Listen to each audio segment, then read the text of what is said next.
കോലത്തെ അടിച്ചുകളിക്കാരിയാ? ദേ ഈ ചുറ്റമ്പലത്തിന്റെ ഉള്ളിലായതുകൊണ്ടേ അതിനുള്ള മറുപടി ഉണ്ണുമായ പറയണില്ല. അടിച്ചുകളിക്കാരി കോലത്തെ തമ്പുരാട്ടിയാടോ മാഷേ? അതേതാ ടീച്ചറെ, ഞാൻ അറിയാത്തൊരു തമ്പുരാട്ടി കോലത്ത്. ഈ ഞാൻ ആരാണാവോ? തമ്പുരാൻ, കണിമംഗലം കോവിലകത്തെ ജഗന്നാഥൻ തമ്പുരാൻ. കണ്ടാലും പറയും ഒരു തമ്പുരാൻ. കോലം വാങ്ങിച്ചാളുടെ ബാല്യക്കാരനാ ആയിരിക്കും. മൂർത്തിയെക്കാളും വലിയ ശാന്തിയുള്ള കാല. മുന്നിന്ന് മാറുക തമ്പുരാൻ. ആ പിന്നെ കോലം വാങ്ങിച്ച മാഷിന്റെ മുതലാളി വന്നിട്ടുണ്ടെങ്കിലേ എനിക്കൊന്ന് കാണണമെന്ന് പറയൂ. ചിലത് പറയാനുണ്ട്. അഹങ്കാരത്തിന് കയ്യും കാലും വെക്കുക, എന്നിട്ട് പെണ്ണെന്ന് പേരും. നിനക്ക് ഞാൻ വെച്ചിട്ടുണ്ടോ ഈ കുറുമ്പത്തി?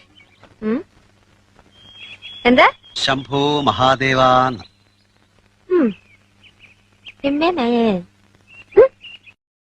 കോലത്തെ അടിച്ചുകളിക്കാരിയാ?